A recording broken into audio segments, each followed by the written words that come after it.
Welcome to Bite at a Time Books, where we read you your favorite classics one bite at a time.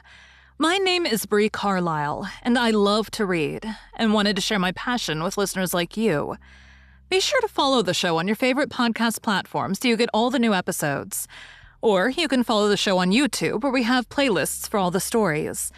You can find us on all the social medias at Bite at a Time Books, or on our website, biteatatimebooks.com, where you can also sign up for our newsletter for more information on what we're reading and what's coming next for the podcasts. We're part of the Bite at a Time Books Productions Network. If you'd also like to hear what inspired your favorite classic author to write their novels, and what was going on in the world at the time, check out the Bite at a Time Books Behind the Story podcast, Tuesdays, wherever you listen to podcasts. Today we'll be continuing The Return of Sherlock Holmes by Arthur Conan Doyle. The Adventure of the Solitary Cyclist. Bite 3. The Thursday brought us another letter from our client.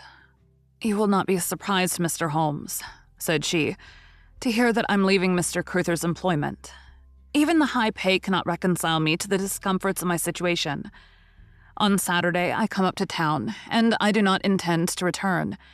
Mr. Cruther's has got a trap, and so the dangers of the lonely road, if there ever were any dangers, are now over. As to the special cause of my leaving, it is not merely the strained situation with Mr. Cruther's, but it is the reappearance of that odious man, Mr. Woodley. He was always hideous, but he looks more awful than ever now, for he appears to have had an accident, and he is much disfigured. I saw him out of the window, but I'm glad to say I did not meet him. He had a long talk with Mr. Cruther's, who seemed much excited afterwards. Woodley must be staying in the neighborhood, for he did not sleep here. And yet I caught a glimpse of him again this morning, slinking about in the shrubbery. I would sooner have a savage wild animal loose about the place. I loathe and fear him more than I can say.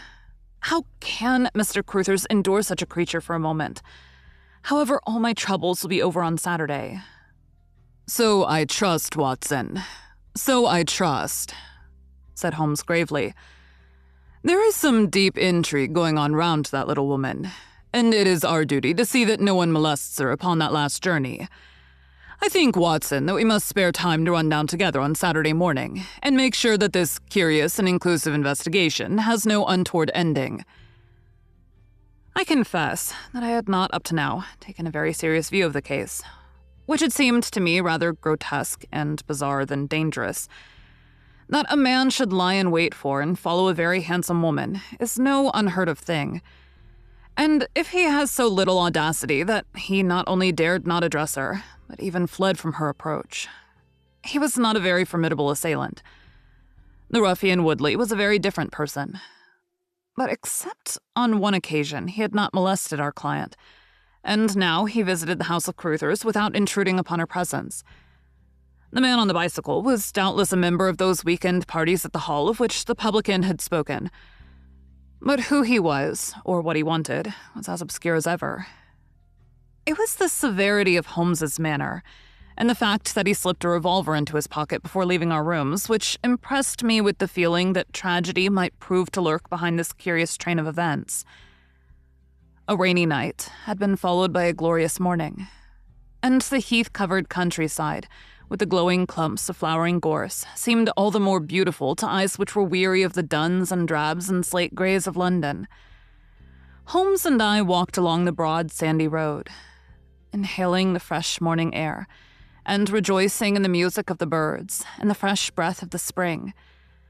From a rise of the road on the shoulder of Crooksbury Hill, we could see the grim hall bristling out from amidst the ancient oaks, which, old as they were still younger than the building which they surrounded. Holmes pointed down the long tract of road which wound, a reddish-yellow band, between the brown of the heath and the budding green of the woods. Far away, a black dot. We could see a vehicle moving in our direction.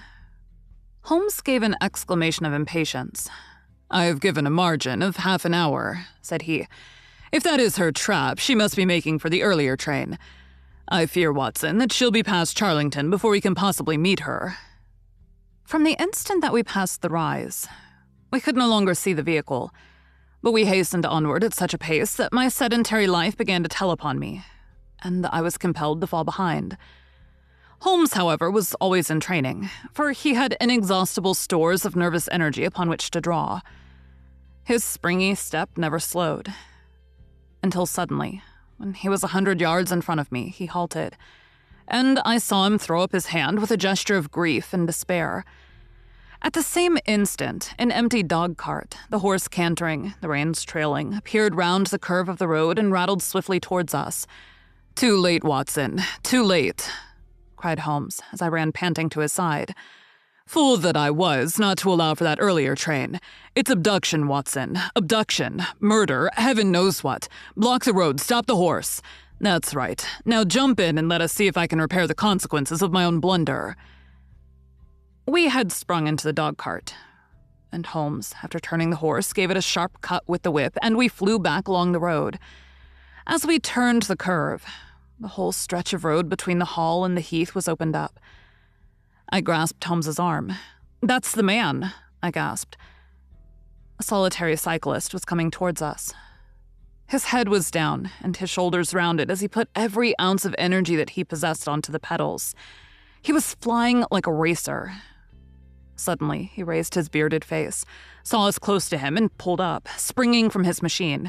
That coal-black beard was in singular contrast to the pallor of his face, and his eyes were as bright as if he had a fever.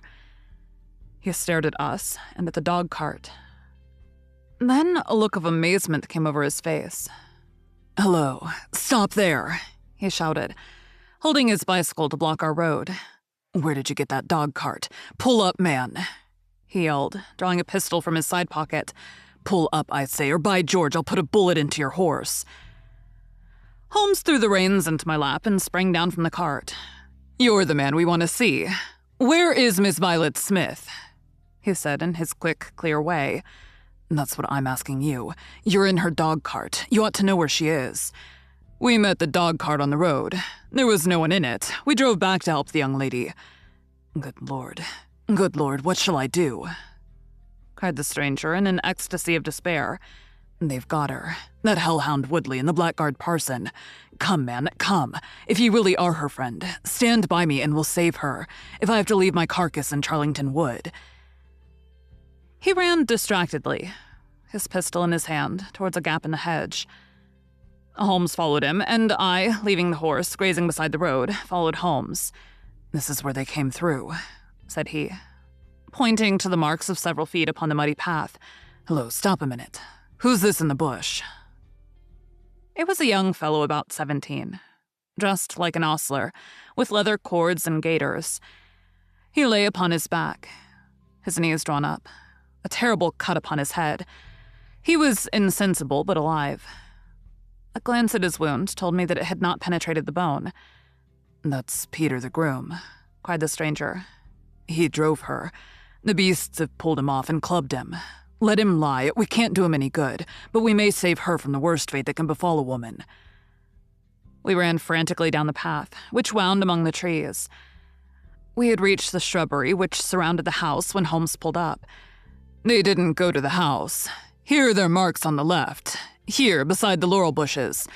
Ah, I said so." As he spoke, a woman's shrill scream, a scream which vibrated with a frenzy of horror, burst from the thick green clump of bushes in front of us. It ended suddenly on its highest note with a choke and a gurgle. This way, they're in the bowling alley," cried the stranger, darting through the bushes. "Oh, the cowardly dogs. Follow me, gentlemen.